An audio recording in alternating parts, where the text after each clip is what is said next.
Hello friends, आप सभी का स्वागत है आपके अपने यूट्यूब परिवार में। दोस्तों, आज हम मौर्य साम्राज्य को कवर करने वाले हैं। दोस्तों, अगर आप चैनल पर नए हैं तो प्लीज़ पहले चैनल को सब्सक्राइब कर दें और बेल आइकन को प्रेस कर लें कि जिससे कि हमारे आने वाले सभी वीडियो का नोटिफिकेशन आपको मिलता रहे। दोस्तों, हम पूरे एनसीईआरटी को वन लाइनर फॉर्म में कवर कर रहे हैं। आज हम मौर्य काल को कवर करेंगे और मौर्य काल के जो भी शब्दावलियाँ हैं और जो भी महत्वपूर्ण बिंदु हैं उनको हम इस वीडियो में कवर करेंगे। दोस्तों, मौर्य वंश की स्थापना चंद्रगुप्त मौर्य ने नंद वंश के शासक घनानंद को परास्त करके चाणक्य की सहायता से मौर्य वंश की स्थापना 323 ईसा पूर्व में की थी। दोस्तों, जस्टिन के अनुसार चंद्रगुप्त मौर्य के अधीन संपूर्ण भारत था। दोस्तों, जस्टिन एक इतिहासकार थे। चंद्रगुप्त मौर्य सौराष्ट्र प्रांत के शासक पुष्यगुप्त ने सुदर्शन झील का निर्माण उज्जैन पर्वत पर एक सेतु बनाकर किया था। अशोक ने अपने शासनकाल में 25 बार बंदियों को मुक्त किया था। दोस्तों, अशोक जो था यह बिंदुसार का पुत्र था। अशोक के राज्य के समीपवर्ती राज्य थे चेर, पांड्य, सत्यपुत्र, केरलपुत्र, ताम्रपर्णी, यमनराज। ये सभी अशोक के समीपवर्ती या सीमावर्ती राज्य थे। अशोक ने जनसाधारण की भाषा पाली भाषा का प्रयोग किया। अशोक ने अपने राज्य के अभिषेक के 8वें वर्ष संपन्न कलिंग युद्ध के बाद बौद्ध धर्म ग्रहण किया। दोस्तों, कलिंग युद्ध जो है 261 ईसा पूर्व में हुआ था। अशोक ने बौद्ध धर्म प्रचारकों के माध्यम से इस धर्म को मध्य एशिया, चीन, जापान, तिब्बत, बर्मा, थाईलैंड एवं कंबोडिया में पहुंचवाया। अशोक ने राष्ट्रीय भाषा के रूप में पाली एवं राष्ट्रीय लिपि के रूप में ब्राह्मी लिपि को अपनाया। सांची, सारनाथ एवं कौशाम्बी स्तंभ लेखों में अशोक के आदेशों का उल्लेख है, जिनमें उसने मात्र को संघ भेद रोकने की आज्ञा दी है। रानी के एक स्तंभ लेख यानी कि कौशाम्बी। दोस्तों, कौशाम्बी स्तंभ लेख में अशोक की पत्नी करवाकी द्वारा किए गए दान का वर्णन है। अशोक के एरेगुड़ी अभिलेख, दोस्तों यह आंध्र प्रदेश में स्थित है, में ब्राह्मी लिपि जो दाएं से बाएं ओर लिखी गई है।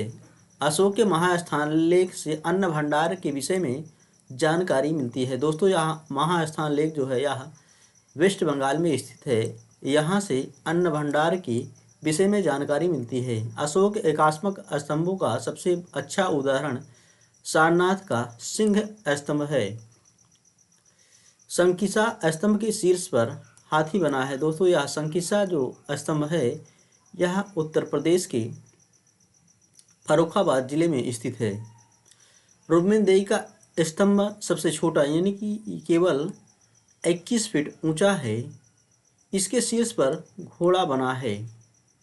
दोस्तों, रुक्मिणदेही से ही बुद्ध की जन्म और अशोक के कर व्यवस्था का उल्लेख मिलता है।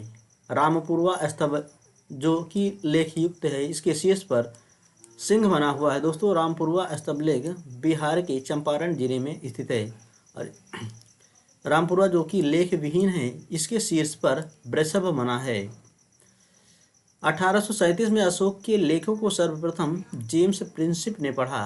दोस्तों, अशोक के लेखों को सर्वप्रथम जेम्स प्रिंसिप ने 1837 में पढ़ने में सफलता प्राप्त की, जबकि 1750 में टी पेंतलर ने सबसे पहले दिल्ली में अशोक स्तंभ का पता लगाया।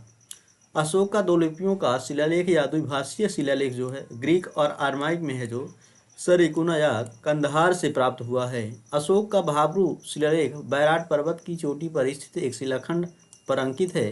यहीं से अशोक के बौद्ध धर्म स्वीकार करने का उल्लेख भी मिलता है। मौर्य काल में सर्वाधिक वेतन 48,000 पौंड एवं सबसे कम वेतन जो था वह 60 फण था। प्रवहण एक प्रकार का सामूहिक समारोह हुआ करता था।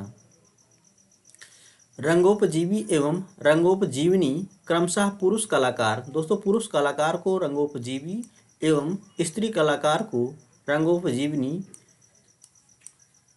कहा जाता था। मौर्य काल में फाहियान के अनुसार अशोक ने 8 पुराने स्तूपों को खुदवाकर उनके अवशेषों पर करीब 84,000 स्तूप बनवाए।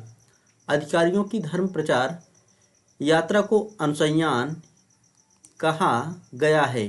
अर्थशास्त्र में शूद्रों को आर्य कहा गया है। दोस्तों अर्थशास्त्र जो पुस्तक है चाणक्य की है और इसमें शूद्रों को आर्य कहा गया है। पतंजलि के महाभाष्य से पता चलता है कि मौर्यकाल में देवताओं की मूर्तियों को बेचा जाता था। मौर्य साम्राज्य के पतन के उपरांत ब्राह्मण साम्राज्य का उदय हुआ। इस साम्राज्य के अंतर्गत प्रमुख वंश थे शुंग वंश, कण्व वंश, आंध्र वंश, सातवाहन वंश एवं वाकाटाक वंश। कौटिल्य ने उन स्त्रियों को अनिष्कासनी कहा है जो घर से बाहर नहीं निकलती थीं। गुर्जरा एवं मास्की अभिलेख में अशोक का नाम अशोक ही उल्लिखित है। दोस्तों गुर्जरा एवं मास्की अभिलेखों में अशोक का नाम अशोक ही मिलता है, जबकि शेष अभिलेखों में अशोक का नाम देवानाम्पी या प्रियदर्शी उल्लिखित है। मौर्यकालीन पुलिस को रक्षिण कहा गया है। मौर्यकाल में पहली बार दासों को कृषि कार्य में संलग्न किया गया है। उपदा परीक्षण द्वारा राजा मंत्रियों एवं पुरोहितों की नियुक्ति के पूर्व उनका चारित्रिक परीक्षण करता था। राज्य के सप्तांग सिद्धांत को चाणक्य ने प्रतिपादित किया था। भारतीय ग्रंथों में बैक्ट्रियन को यवन, पार्थियन को पहलव, सिथियन को शक, यूची जाति को कुषाण कहा गया है। भारतीय यूनानी शासक मेनांडर ने बौद्ध धर्म एवं हेलियोडोरस ने भागवत धर्म स्वीकार किया था। भारतीय यूनानियों ने ही सर्वप्रथम सोने के सिक्के जारी किया एवं उन पर लेख उत्तीर्ण करवाया। यवनिका संस्कृत के नाटकों में पटाक्षेप के लिए प्रयोग होने वाला यूनानी शब्द है। दोस्तों यवनिका जो है यह एक यूनानी शब्द है। पहला ईसाई धर्म प्रचारक सेंट थॉमस पहला शासक गोंडोफर्निस के समय में भारत आया। शक शासक रोददामन का जूनागढ़ अभिलेख संस्कृत भाषा का प्रथम सबसे बड़ा अभिलेख है। दोस्तों जूनागढ़ जो है यह गुजरात में स्थित है।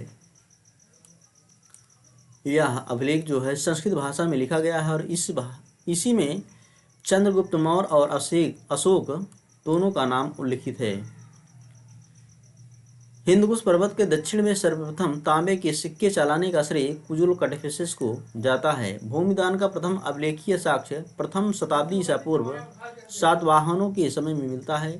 महान सिल्क मार्ग, दोस्तों महान सिल्क मार्ग पर कुषाणों का अधिकार था। कनिष्क ने कश्मीर को जीतकर कनिष्कपुर नगर की स्थापना की थी। कुषाणों के समय में राजतंत्र में दैवीय तत्वों का समायोजन किया गया एवं इसे वंश के राजाओं को देवपुत्र इस वंश के राजाओं को देवपुत्र कहा गया।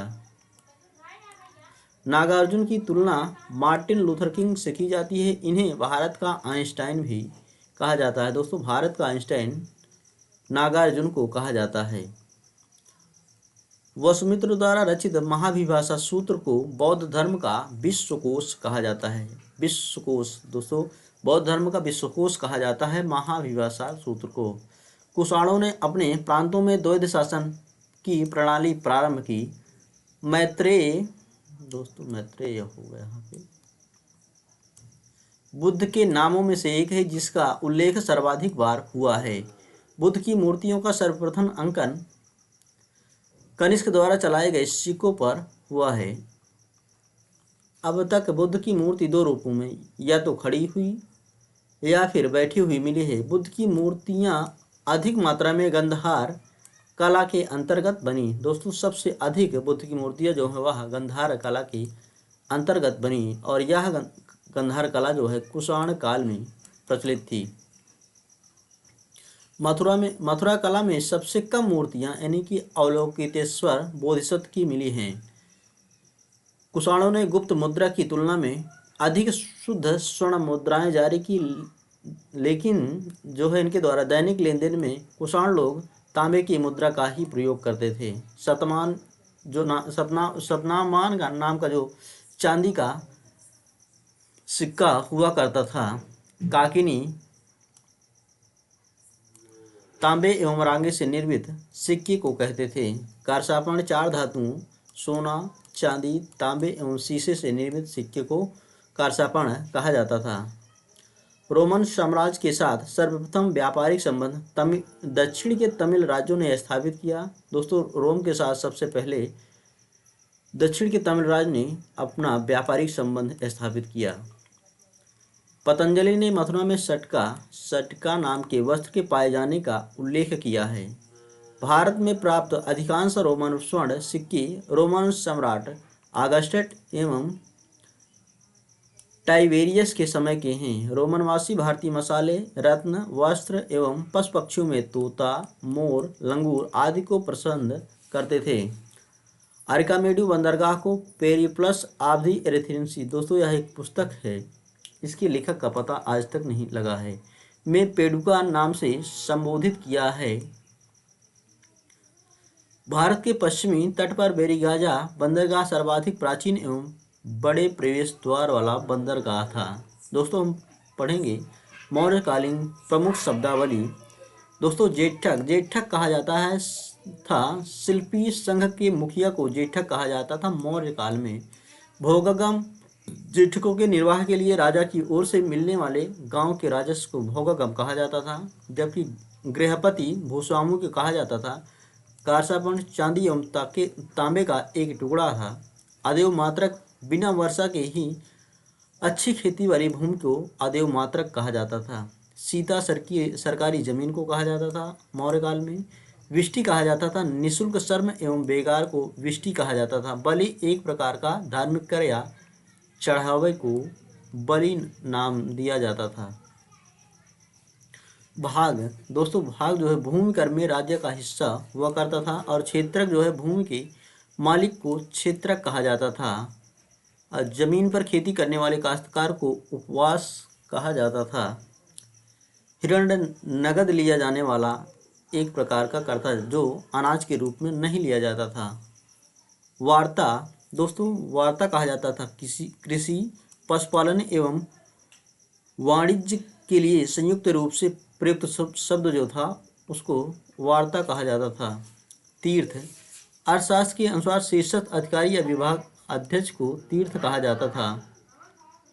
सन्निधाता, दोस्तों सन्निधाता जो है राजकीय कोष का प्रमुख अधिकारी या कोषाध्यक्ष को सन्निधाता कहा जाता था। समाहर्ता कहा जाता था राजस्व विभाग के प्रमुख अधिकारी को।